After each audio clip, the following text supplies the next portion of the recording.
Sejak zaman Rasulullah Shallallahu Alaihi Wasallam, kebudayaan Islam berkembang terus-menerus sejalan dengan perkembangan pemikiran dan meluasnya kekuatan politik dan daerah penganut Islam.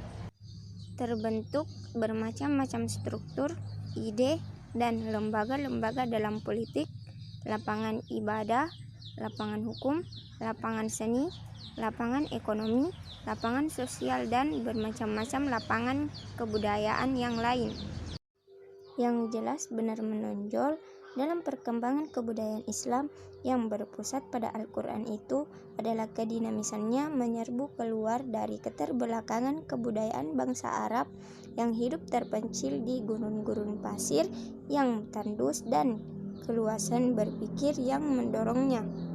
Sejarah peradaban Islam di masa Nabi Muhammad SAW banyak melewati rintangan-rintangan dan penganiayaan di luar batas manusia.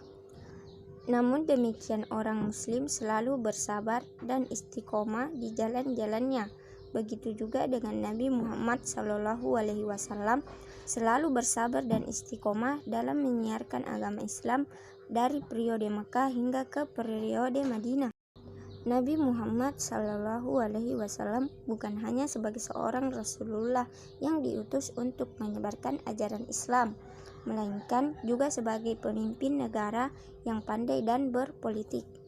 Tiap tahunnya Rasulullah SAW melakukan 3 tahapan dakwah, yaitu: pertama, tahapan dakwah secara sembunyi-sembunyi, yaitu pada awal mulanya Rasulullah SAW menampakkan Islam kepada orang yang paling dekat dengan beliau.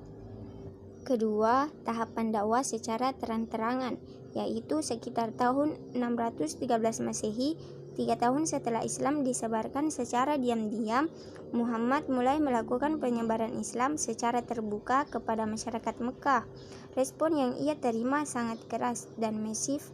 Ini disebabkan karena ajaran Islam yang dibawa olehnya bertentangan dengan apa yang sudah menjadi budaya dan pola pikir masyarakat Mekah saat itu.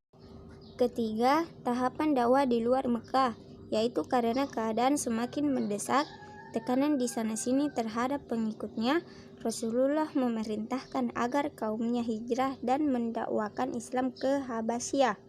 Pada bulan Rajab tahun kelima dari nubuwah, sekelompok sahabat hijrah yang pertama kali ke Habasyah terdiri dari 12 orang laki-laki dan 4 orang wanita yang dipimpin Utsman bin Affan.